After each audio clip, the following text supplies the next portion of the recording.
नमस्कार, plus news में आपका स्वागत है। मैं हूं आपके साथ राजकृष्ण नरगाम। सभी तक की मुख्य हेडलाइंस पर। विधानसभा में बीजेपी और जेडी विधायक का एक साथ हंगामा, अधिकारी की मनमानी पर घिरी सरकार।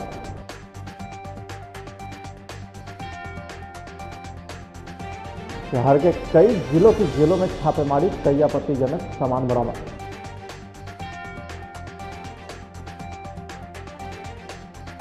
नक्सल प्रभावित इलाके में सीमा सशस्त्र बल के द्वारा सासाराम में चेतना अभियान कार्यक्रम का आयोजन किया गया। अब खबरें विस्तार से। बिहार विधानसभा की कार्यवाही शुरू होते ही सदन में जबरदस्त हंगामा देखने को मिला। खास बात यह रही कि बीजेपी और आरजेडी के विधायक एक साथ हंगामा करते नजर आए। नीतीश सरकार में अधिकारी की मनमानी को लेकर के विधायक ने सदन में एकजुटता दिखाई। आरजेडी के विधायक भाई वीरेंद्र समेत अन्य विधायक ने आरोप लगाया कि अधिकारी इस तरह की मनमानी करते हैं और विधायक को पूरा सम्मान नहीं मिलता है। जिसके बाद बिहार विधानसभा के अध्यक्ष विजय सिन्हा ने कहा है कि ऐसे मामलों में सदन गंभीर है और अगर कोई अधिकारी ऐसे मामलों में दोषी पाया जाता है तो उसके खिलाफ विशेषाधिकार के तहत एक्शन भी लिया जाएगा। आपकी सूचना को सरकार ग्रहण की है और इस तरह के मामला पूरे माननीय सदस्य से जुड़ा हुआ कोई पदाधिकारी अनदेखी करेंगे तो वो विशेषाधिकार के क्षेत्र में आएंगे और उनसे इस पर कार्रवाई होगी और सरकार संज्ञान लेकर को एक पत्र भी इस तरह के जारी करे कि कोई भी पदाधिकारी माननीय सदस्य के चलते सत्र में इस तरह के कार्य नहीं करेंगे।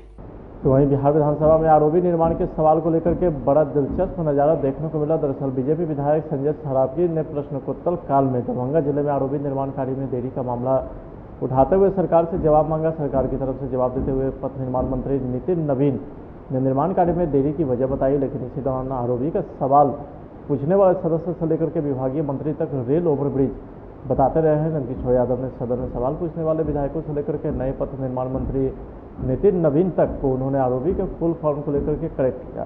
नंदकिशोर यादव ने कहा है कि आरओबी का मतलब रेल ओवरब्रिज नहीं बल्कि रोड ओवरब्रिज होता है। और 4 साल पहले ही दरभंगा शहर में 7, जिसमें बेला गुमती, दिल्ली मोड़, दोनार गुमती, म्यूजियम गुमती, पंडा सराय गुमती, चट्टी चौक, ये आरओबी स्वीकृत हुआ था। और माननीय मंत्री जी ये बता रहे हैं कि अभी प्रशासनिक स्वीकृति भी प्रदान नहीं की गई है। तो माननीय मंत्री जी जरा बतावे, इतना पूरा शहर जाम रहता है, ये 7 रेल ओवरब्रिज आरओबी कब तक बनकर तैयार हो जाएगा? 4-5 साल हो गया रेलवे विभाग को स्वीकृति दिए हुए। मैं यह पूछना चाहता हूं। अध्यक्ष महोदय, माननीय सदस्य को जो सवाल किया है, इसमें आरओबी का जो पहले का जो प्रक्रिया था और अब के प्रक्रिया में 3 साल पहले दोनों राज्य सरकार और केंद्र सरकार में सहमति बनी और अभी हम लोग 53 आरओबी पूरे राज्य में बना रहे हैं इस फॉर्मूले के तहत, जिसमें दरभंगा जिले में 10 स्वीकृत है और इस वित्तीय वर्ष सभी में हम लोग काम लगाने की योजना है। जो पैसे का भी था, कुछ जो प्रक्रियाधीन रहे हैं उसमें दरभंगा जिले के 3 आरओबी का अभी भी प्रक्रिया में है, जिसमें आपका 2 है, बाकी एक और रुका हुआ है। ये 53 पे इस वित्तीय वर्ष में हम लोग के यहाँ काम लग जाएगा। अध्यक्ष महोदय। ठीक है अध्यक्ष महोदय, माननीय मंत्री जी ने स्वीकार किया कि 3 साल पहले रेल विभाग और पथ निर्माण विभाग के बीच एमओयू साइन हुआ, तो ये 3 साल लग गया, अभी तक प्राक्कलन की स्वीकृति भी नहीं हुई है। अध्यक्ष महोदय, तो मैं ये पूछना चाहता हूं अध्यक्ष महोदय, माननीय मंत्री जी से, शांति बनाए रखें, प्रश्न को गंभीरता से लेना। महत्वपूर्ण जो है आरओबी है, तो कब तक ये काम जो है? प्रश्न पक्ष और विपक्ष का नहीं है, ये प्रश्न सदन का है और सभी सदन को ग्रहण करना चाहिए, सुनना चाहिए। और माननीय मंत्री जी ने कहा पूरे बिहार में 54 बना रहे हैं। उसमें मैं धन्यवाद देना चाहता हूं कि 54 में 7 केवल दरभंगा शहर के ये आरओबी है। मैं माननीय मंत्री जी से यह पूछना चाहता हूं कि अभी तक प्राक्कलन की स्वीकृति प्रक्रियाधीन है, कुछ समयबद्ध करे कि इसकी प्रशासनिक स्वीकृति कब तक हो जाएगी, ये तो कम से कम बताएगा। ये प्रशासनिक स्वीकृति कब तक हो जाएगी, उसके बाद टेंडर होगा, काम में हाथ लगेगा। ये पूरी जो आरओबी की जो प्रक्रिया होती है अध्यक्ष महोदय, उसमें कई तकनीकी पहलू है कि रेलवे को गैट की परमिशन के लिए भेजना पड़ता है बिहार सरकार को, फिर वहां से परमिशन आता है, फिर डीपीआर की प्रक्रिया होती है और डीपीआर के बाद फिर हम लोग उसको फाइनल कंफर्मेशन के लिए, फाइनल डिसीजन के लिए फिर दिल्ली केंद्र भेजते हैं। तो इस पूरे प्रक्रिया में समय जरूर लगा है, लेकिन जो माननीय सदस्य की चिंता है, हम लोग पूरा प्रयास करेंगे कि अगले 3 महीने में ये प्रक्रिया को हम लोग स्पीड करके काम शुरू कराने का प्रयास करेंगे। माननीय सदस्य बैठ जाइए। माननीय अध्यक्ष महोदय, मैं केवल सदन को करेक्ट करना चाहता हूं। मैंने जो प्रश्न देखा है और मैंने जो माननीय मंत्री का जवाब देखा है, उसमें एक त्रुटि है महोदय। आरओबी का अर्थ अलग अलग होता है महोदय। अगर कोई सड़क के ऊपर रेल लाइन का पुल बनता है, उसको कहते हैं रेल ओवरब्रिज। लेकिन अगर किसी रेलवे लाइन के ऊपर कोई पुल बनता है, उसको रोड ओवरब्रिज कहते हैं। लेकिन माननीय प्रश्नकर्ता ने भी उसको रेल ओवरब्रिज लिख दिया और माननीय मंत्री जी ने जवाब में भी उसको रेल ओवरब्रिज लिख दिया। मेरा आग्रह केवल इतना ही है कि ये डॉक्यूमेंट होता है सदन का की कार्रवाई, इसे उसको करेक्ट कर लें, वो रोड ओवरब्रिज होगा, नहीं कि रेल ओवरब्रिज होगा। राजद विधायक भाई वीरेंद्र ने आरोप लगाया कि घोषणा के 2 साल पूरे होने के बाद भी अब तक आईटीआई का निर्माण कार्य पूरा नहीं हो पाया है। आपको बता दें कि सरकार केवल घोषणा तक ही सीमित है। सदन में विभागीय मंत्री अशोक चौधरी ने जवाब देते हुए बताया कि अगले 3 महीने में 111 आईटीआई का निर्माण कार्य पूरा हो जाएगा। कुछ जगहों को छोड़ करके बाकी सभी जगह पर भवन निर्माण का कार्य भी प्रगति पे है। आईटीआई भवनों के संबंध में वस्तुस्थिति निम्नवत है। पहला, दानापुर जिला अंतर्गत औद्योगिक प्रशिक्षण संस्थान बिहटा के निर्माण कार्य हेतु प्रशासनिक विभाग के पत्रांक 2235 दिनांक 18/9/2017 द्वारा प्रशासनिक स्वीकृति प्रदान की गई है, जिसके आलोक में फरवरी 2021 में श्रम संसाधन विभाग द्वारा नौबतपुर में स्थल उपलब्ध कराई गई है, जिसमें मिट्टी जांच की प्रक्रिया की जा रही है। दूसरा, सुपौल जिलांतर्गत औद्योगिक प्रशिक्षण संस्थान निर्मली के निर्माण कार्य हेतु प्रशासनिक विभाग के पत्रांक 2488 दिनांक 29/11/2019 द्वारा प्रशासनिक स्वीकृति प्रदान की गई है, जिसके आलोक में दिनांक 14/6/2020 को स्थल प्राप्त होने के पश्चात विषयांकित निर्माण कार्य प्रथम बार निविदा रद्द होने के कारण निविदा की गई है। तीसरा, बेगूसराय जिला औद्योगिक प्रशिक्षण संस्थान मंझौल के निर्माण हेतु प्रशासनिक विभाग के पत्रांक 3282 दिनांक 16/11/2019 द्वारा प्रशासनिक स्वीकृति प्रदान की गई, जिसके आलोक में दिनांक 14/6/2020 को स्थल प्राप्त होने के पश्चात उक्त निर्माण कार्य की निविदा प्रक्रियाधीन है। बेतिया जिला अंतर्गत औद्योगिक प्रशिक्षण संस्थान बगहा के निर्माण कार्य हेतु प्रशासनिक विभाग के पत्रांक 4174 दिनांक 4/11/2016 द्वारा प्रशासनिक स्वीकृति प्रदान की गई है, जिसके आलोक में दूसरी जगह उपलब्ध कराने के पश्चात निविदा प्रक्रियाधीन है। वैशाली, पांचवा, वैशाली जिला औद्योगिक प्रशिक्षण संस्थान निर्माण कार्य हेतु प्रशासनिक विभाग के पत्रांक 857 दिनांक 30/3/2017 द्वारा प्रशासनिक स्वीकृति प्रदान की गई है, जिसके आलोक में स्थल विवादित रहने के कारण अब तक सीमांकन नहीं हुआ है, जिसके कारण कार्य प्रारंभ नहीं हो सका है। छठा, गोपालगंज जिला औद्योगिक प्रशिक्षण संस्थान के निर्माण कार्य हेतु प्रशासनिक विभाग के पत्रांक 2383 दिनांक 26/11/2019 द्वारा प्रशासनिक स्वीकृति प्रदान की है, जिसके आलोक में प्रथम बार निविदा रद्द होने के कारण पुनर्निविदा की गई है। सातवां, बेगूसराय जिला औद्योगिक प्रशिक्षण संस्थान तेगड़ा के निर्माण कार्य हेतु प्रशासनिक विभाग के पत्रांक 1702 दिनांक 23/7/2018 द्वारा प्रशासनिक स्वीकृति प्रदान की गई, जिसके आलोक में दिनांक 3/3/2020 को स्थल प्राप्त होने के पश्चात उक्त निर्माण कार्य तकनीकी स्वीकृति में है।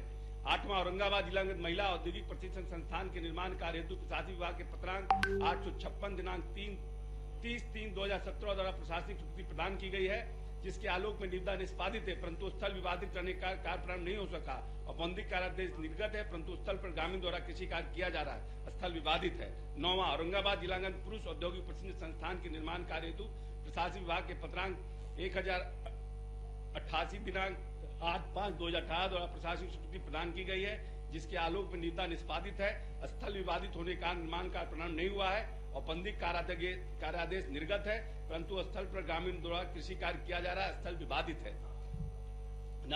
10वां, नवादा जिला अंतर्गत औद्योगिक प्रशिक्षण संस्थान कौआ कोल का निर्माण कार्य हेतु प्रशासनिक विभाग द्वारा दिनांक 26/12/2018 को प्रशासनिक स्वीकृति प्रदान की गई है, जिसके आलोक में दिनांक 18/7/2019 को भूमि उपलब्ध कराने के पश्चात निर्माण कार्य निविदा की प्रक्रियाधीन है।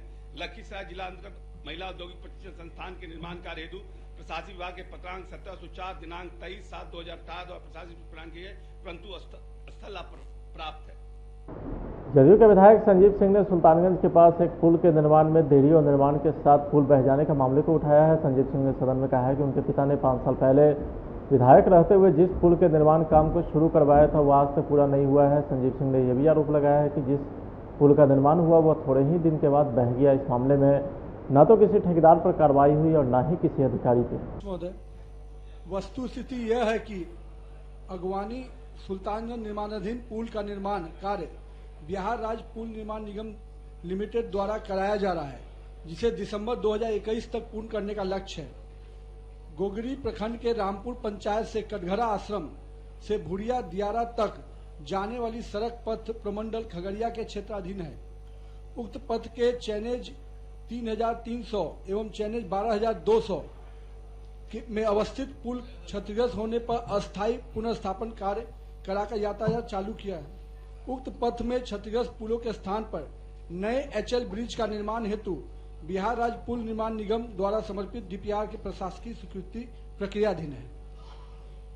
पूरक है माननीय अध्यक्ष महोदय। मैं पूछना चाहता हूं माननीय मंत्री से कि ये पुल अगवानी सुल्तानगंज पुल माननीय मुख्यमंत्री और मेरे आदरणीय पिता श्री आरएन सिंह साहब पूर्व मंत्री द्वारा शिलान्यास इसका किया गया था फरवरी 2014 में, और अभी से 7 साल हो गया है। उसका 5 साल का था कंप्लीशन का समय, अभी तक कंप्लीट नहीं हुआ। आपने समय दिया है दिसंबर तक हो जाएगा, इतना वक्त क्यों लगा और संबंधित पदाधिकारी पे कार्रवाई क्यों नहीं हो रही है? दूसरा प्रश्न जो हमारा है, वो जो पुल उसी के साथ है हमारा, जो रामपुर से लेकर के आश्रम कटघरा जाता है, वो पुल जब बना था उसी साल बाढ़ आया और उसी बाढ़ में वो पुल बह गया। और 5 साल में आपके विभाग का क्या अनुरक्षण हुआ है? कोई मेंटेनेंस नहीं किया गया। नया पुल बनना चाहिए, 5 साल में क्यों नहीं बना? और संवेदक पे क्यों नहीं कार्रवाई की गई और अधिकारियों पे क्यों नहीं कार्रवाई की गई? और कार्रवाई करेंगे तो कब तक एक ही बार इतना पूरक पूछ लीजिए। बोलिए माननीय मंत्री जी। जो लक्ष्य था उसके लक्ष्य के अधीन काम करने का प्रयास किया। शुरू में भू अर्जन की प्रक्रिया में थोड़ा विलंब हुआ था अध्यक्ष महोदय, लेकिन उसमें भी अभी केवल 11 किलोमीटर पहुंच पथ में ही भूमि का अधिग्रहण प्राप्त होना बचा हुआ है। बाकी सबका काम आ चुका, भूमि अधिग्रहण का कागज आ चुका है। जो उन्होंने कहा कि जो 2 एचएल ब्रिज की बात की है, उनको हम लोगों ने उसका डीपीआर हम लोग के पास आ चुका है और बहुत जल्द उसको हम लोग निविदा की प्रक्रिया में भेजेंगे डीपीआर आने के बाद। मैं तो ये सुन लिया कि वो बनाएंगे, पहले भी बोले हैं माननीय मंत्री जी। मैं कह रहा हूं कि 5 साल में उस पर कार्रवाई क्यों नहीं किया गया? जो संवेदक हैं, जो मेंटेनेंस नहीं किए, जो पुल बनते के साथ बह गया, माननीय मंत्री जी कार्रवाई करने की इन्होंने कहा कि भू अर्जन के कारण नहीं, वो दूसरी बात है माननीय। वो गंगा पुल के बारे में बताए हैं और मैं ये पुल जो बह गया है मैं उसकी बात कह रहा हूं। जो लोगों को तकलीफ हो रही है 5 साल, उसकी जिम्मेदारी पे ना संवेदक पे कार्रवाई की गई ना अधिकारियों। माननीय मंत्री, बिहार के कई जिलों की जेलों में सुबह से ही छापेमारी हुई है। राजधानी पटना में बिहार के सबसे बड़े जेल बेउर में भी छापेमारी हुई है। बेउर जेल में सुबह से जारी छापेमारी के अलावा राज्य के लगभग सभी जेलों में छापेमारी की खबर है। बेउर जेल के वायरल वीडियो से खलबली मचने के बाद कई थानों की टीम छापेमारी में शामिल रही। इस टीम में डीएम, एसडीपीओ, सिटी एसपी भी शामिल रहे। मुजफ्फरपुर, सहरसा, सीतामढ़ी, भागलपुर, पूर्णिया, मुजफ्फरपुर के साथ अन्य जिलों के मंडल और केंद्रीय कारा में भी छापेमारी की सूचना रही। जेल में छापेमारी के दौरान कुछ जिलों में mobile phone, charger, pen drive सरीखे आपत्तिजनक सामान भी बरामद हुए।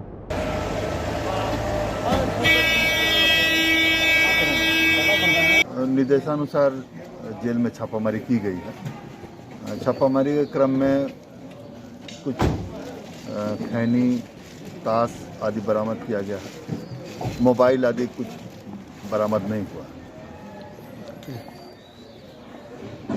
आज सरकार के निर्देश पे आज सुबह 5 बजे ही हम लोग छापेमारी के लिए यहाँ प्रस्तुत हो गए थे और हमने 1 घंटे जेल के सभी वार्डों का, 5 खंड हैं, 5 खंड के सभी वार्डों का हम लोगों ने निरीक्षण करवाया अपने समक्ष।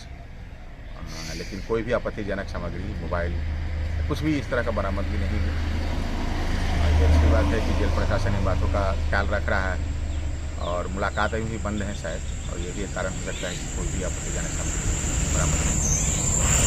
रोहतास के नक्सल प्रभावित इलाके नौहट्टा में सशस्त्र सीमा बल के द्वारा सामाजिक चेतना अभियान के तहत कार्यक्रम का आयोजन किया गया, जिसमें भाजपा सांसद छेदी पासवान उपस्थित हुए। इस दौरान सहायक समादेष्टा अभिषेक कुमार भी उपस्थित थे। सासाराम में सांसद छेदी पासवान ने कार्यक्रम का उद्घाटन दीप प्रज्वलित कर किया। बाद में उपस्थित लोगों ने अपने अपने विचार व्यक्त किए। कार्यक्रम में कई लोगों को सम्मानित भी किया गया।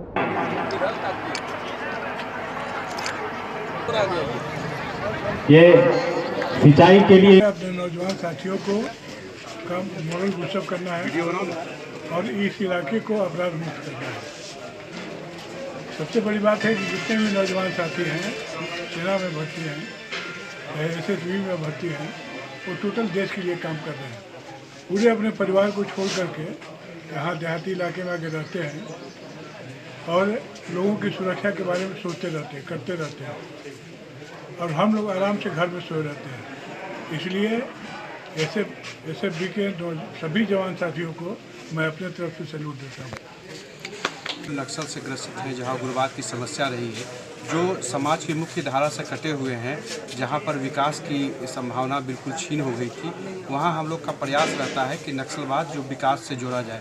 वहाँ लोगों के बीच अर्धसैनिक बल SSB के जवान पहुँचे और वहाँ ये मैसेज दिया जाए कि हम आपके साथी हैं, हम आपके भाई हैं और हम आपके दुश्मन नहीं हैं। इसीलिए सामाजिक चेतना अवेयरनेस का प्रोग्राम करवाया जाता है और विभिन्न प्रकार के कार्यक्रम हम लोग लगातार करवा रहे हैं, क्योंकि जागरूकता और शिक्षा और उन लोगों की तक पहुंच जो दिग्भ्रमित हो चुके हैं, इसके लिए सामाजिक चेतना अभियान कार्यक्रम बहुत ही ज़रूरी है और बहुत ही आवश्यक है। इसीलिए हम लोग का SSB रोहतास के डेहरी में शहरी इलाकों से गुजर रहे सोन नदी के किनारे से अवैध रूप से बालू की कटाई और निकासी का विरोध करते हुए डेहरी के एक शख्स अकेले धरने पर बैठ गया। डेहरी का रहने वाला शिव गांधी नामक युवक कल से ही मकराइन के पास एक तिरंगा झंडा लगाकर धरने पर बैठ गया तथा अवैध रूप से बालू खनन का विरोध करता रहा।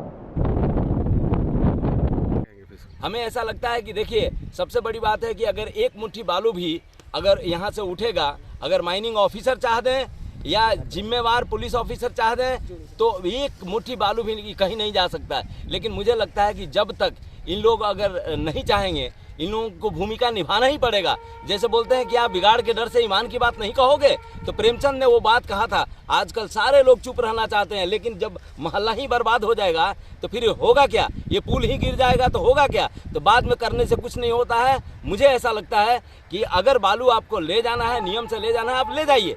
लेकिन मुझे ऐसा लगता है कि रिहायशी इलाके से और ये रेलवे पुल के आसपास और सत्तार पीर और शिव शक्ति मंदिर के आसपास से बालू नहीं निकलना चाहिए। यही हमारा मांग है, इसी के लिए धरना किए हुए। अगर मांगे आपकी पूरी नहीं हुई तो?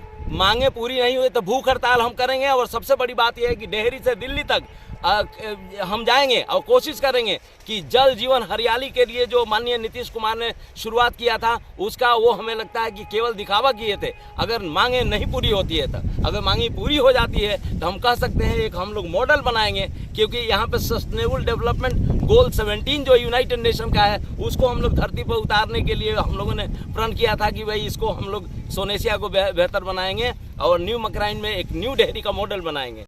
भारता नक्षत्र के उमानाथ धाम स्थित गंगा किनारे उस समय कोहराम मच गया जब मुंडन संस्कार के लिए सुपौल से आए एक वाहन किनारे सरकते हुए गंगा में चली गई। हो हल्ला होने पर स्थानीय लोग दौड़ पड़े और वाहन का शीशा तोड़कर उसमें मौजूद सभी लोगों को बारी बारी से बाहर निकाला। वाहन में सवार सभी लोग सुरक्षित बताए जाते हैं, जबकि इस घटना में 3 लोग जख्मी हुए, जिसे स्थानीय लोगों की मदद से सदर अस्पताल में भर्ती कराया गया।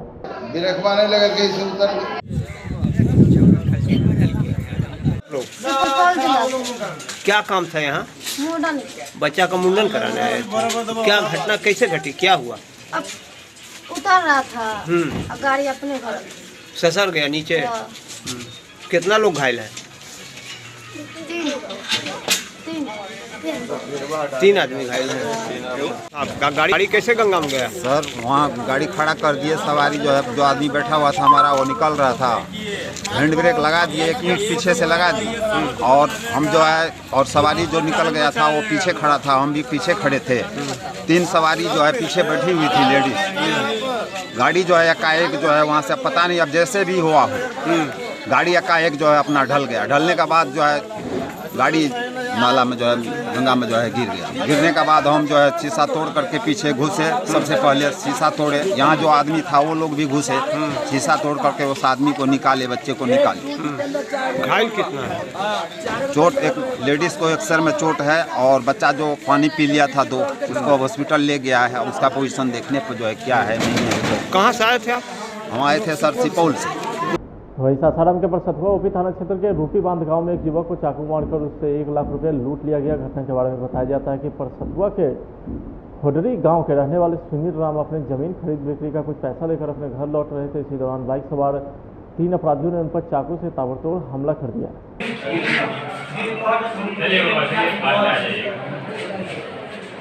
क्या मामला क्या हुआ है? मामला तो अभी हम लोग को सुनने में आया कि गांव खुनरी में जो इनका गांव है उसके नज़दीक पहुंचे थे तो पीछे से कुछ लोगों ने आके इनका रुपया छीनने के चलते इस तरह का अति किया है, चाकू मार दिया क्या। अभी तो ये अब यही बताएंगे कहाँ से चले थे, कहाँ रुपया लिए थे, क्या किए थे। ठीक ठाक स्थिति में डॉक्टर द्वारा हम बात किए, डॉक्टर ने बोला खतरा के बाहर है, बाह में लगा है, बायां बाह में।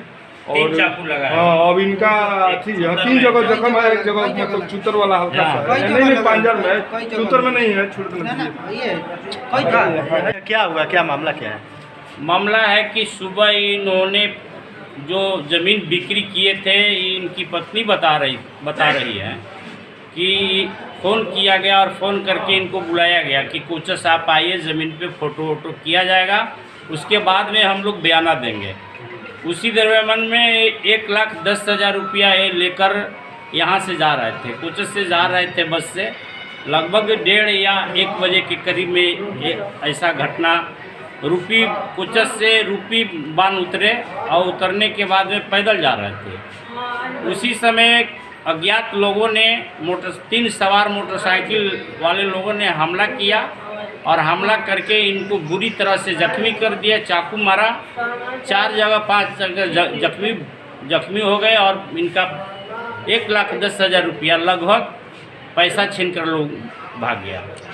बिहार का तीसरा द बेकरी बॉक्स का उद्घाटन पटना सिटी के झावगंज में हुआ है। शॉप के प्रोपराइटर कैलाश और रोहन झुंझुनवाला ने उद्घाटन के मौके पर मीडिया को संबोधित करते हुए बताया कि इस क्षेत्र में एक भी दुकान इस तरह का नहीं था, जिसके बाद इसे खोलने का फैसला किया गया। यहाँ पर ग्राहक के लिए सभी तरह के मिठाई और स्नैक्स उपलब्ध है, साथ ही होम डिलीवरी की भी सुविधा दी गई है। इस मौके पर अमित और सतीश अग्रवाल भी मौजूद रहे। बिजनेस कैटरिंग का था, करीब 3 साल पहले हमने पहला ब्रांच इसका खोला था पटना के एसपी वर्मा रोड में, द बेकरी बॉक्स के नाम से। सेकेंड आउटलेट हमारा कंकड़बाग था, ये हमारा 3rd आउटलेट है पटना सिटी में। पटना सिटी थोड़ा पटना से डिस्टेंस 1 किलोमीटर का, 1 घंटे का, लेकिन लोग को शिकायत पटना सिटी की रहती थी कि मिठाई लेने के लिए पटना जाना पड़ता था, जिसको देख के हमने एक एक्सक्लूसिव पटना में सिटी में शोरूम खोला है। जी, काफ़ी लोग यहाँ से जाते थे पटना लाने के लिए, लेकिन जाम के चक्कर में लोग को बढ़िया मिठाइयाँ मिलती नहीं थी। कोरोना काल के बाद आपको कैसा मार्केट कैसा लग रहा है? पहले बीच में थोड़ी धीरे धीरे करके अभी तक ठीक हो गई है वो। और क्या नाम है आपके शॉप का? द बेकरी बॉक्स है। और ये आपका कौन सा क्या शॉप है? ये तीसरा ब्रांच है हमारा, 3rd ब्रांच है ये। अपने बेटे की इज्जत बचाने के लिए मनचलों का विरोध करना एक मां को महंगा पड़ गया, जहां अपराधियों ने गोली मारकर उनकी हत्या कर दी। मामला पटना सिटी के फतुहा थाना क्षेत्र के जग्गू बिघा गांव की है, जहां सुबह करीब 9 बजे गांव के कुछ दबंग मनचलों ने घर के दरवाजे पर खड़ी एक 45 साल की महिला के सर में गोली मार दी, जिसे आनंद फानंद में फतुहा PHC लाया गया, जहां डॉक्टर ने मृत घोषित कर दिया। मृतका का नाम आशा देवी बताया जाता है। गाली गलौज क्यों करता था? हमारे पत्नी से कोई गाली गलौज ना, हमारे पत्नी जा रहा था क्या तो वो लुक के बैठा था, मार दिया विधान।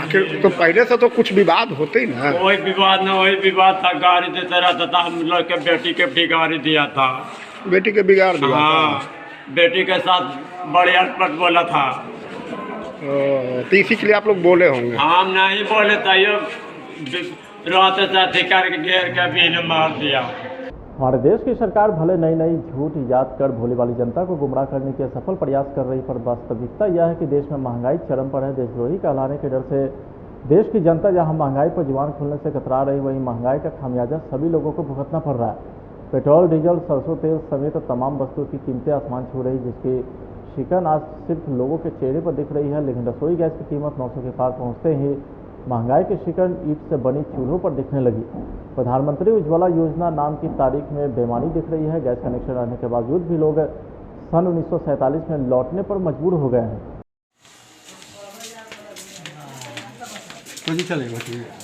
सही में बताओ, इतने दाम बढ़ा देता है तो हम सब की करवे जी हैं? तो हर महीने गैस भरा रहे हैं, अभी जुड़ते पैसे बता ना, हर महीने भरेते कितना? कहाँ से भरे? कितना महंगा हो गया गैस? कितना महंगा हो गया? कितना मिल रहा अभी? यही नहीं 875 900 रुपया ले ना। 900 रुपया में आपके यहाँ चूल्हा पर बन रहा है, ईंटा के चूल्हा पर खाना बन रहा है। महंगाई इतना ले नहीं पाते हैं। गैस लिए है लेकिन ले नहीं पाते हैं। ले नहीं पाते हैं, भरा नहीं पाते हैं। भरा नहीं पाते, महंगाई हो जाए तो वैसे ही पकता है। यहाँ तो यही चूल्हा बना देते हैं। कितना दिन से महंगा हुआ ज़्यादा? वही इतना 2 महीना तक मैंने पहले भराते थे, अब नहीं पहले भराते थे, मैंने 1-2 महीना से नहीं भरा रहे हैं। वहीं मुजफ्फरपुर जिले के काजी मोहम्मदपुर थाना क्षेत्र के बटलर के समीप एक युवक का शव नाले से बरामद हुआ, जिसके बाद इलाके में सनसनी फैल गई। स्थानीय लोगों की सूचना पर मौके पर पहुंची काजी मोहम्मदपुर पुलिस ने शव को कब्जे में लेकर आगे की प्रक्रिया में जुट गई है। ये चोट लगा हुआ है माथे पे। क्या मामला क्या है? साहब कल काम करने आया, काम करने के बाद शाम में नहीं पहुंच पाया वो, तब सुबह खोजने के निकले तब बटलर के पास जाकर मिला। अच्छा, 3-4 फेरा खोजने के बाद मिला। तो क्या लग रहा है इसमें किसका हाथ हो सकता है? कुछ इस नहीं प्रकार? नहीं, कोई हाथ नहीं है। मैंने कुछ शक किसी नहीं, पर भी शक नहीं है। अच्छा। न कुछ खाता है न पीता है, न कुछ खाता है न पीता है वो। अच्छा, कुछ नहीं, वैष्णव आदमी है। एक बचिया भी है। मौत का अभी कारण पता नहीं चल रहा कि किस कारण से इनकी मौत हुई है। उसमें पता चल रहा है कि गिर जाने से एक लेबर थे, वो फिसल के गिर जाने के कारण उनकी मृत्यु हो गई है। और शेष उनके परिजन के द्वारा दिए गए बयान और पोस्टमार्टम रिपोर्ट में क्या आता है उसके अनुसार मेरी समझ कार्रवाई की। समस्तीपुर से एक बड़ी खबर सामने आ रही है, जहां एक बार फिर से अपराधियों का हौसला बुलंद होता दिख रहा है। आपको बता दें कि जिले के मुफस्सिल थाना क्षेत्र के जितवारपुर चौक स्थित SBI बैंक से दिन दहाड़े 3 अपराधियों ने पिस्टल के बल पर 5 लाख की लूट की घटना को अंजाम दिया है। घटना की सूचना पर पहुंची पुलिस जांच में जुटी है, तो वहीं बैंक के CCTV फुटेज को भी पुलिस खंगाल रही है। 10-40 रुपये बैंक की खुलता है उसमें पीछे घटना 3 लोग आए थे अंदर बैंक के अंदर, उनके हाथ में पिस्टल था और एक लड़का हेलमेट पहने हुए था, 2 लड़का मास्क लगाए हुए था और अंदर आके पिस्टल दिखा के चाबी ले लिया हमसे और गोल्ड खोल के पैसा निकाल लिया। कितने की लूट हुई? अब खाली कर दीजिए। काउंटर से ले गया और 5 लोगों ने बताया है कि 5,29,000 कुल बता रहे हैं, बाकी इतने की लूट हुई। 29,000 रुपये काउंटर पे रखा था और 5 लाख रुपए एंट्री चेस्ट में था। कितने संख्या में अपराधी थे?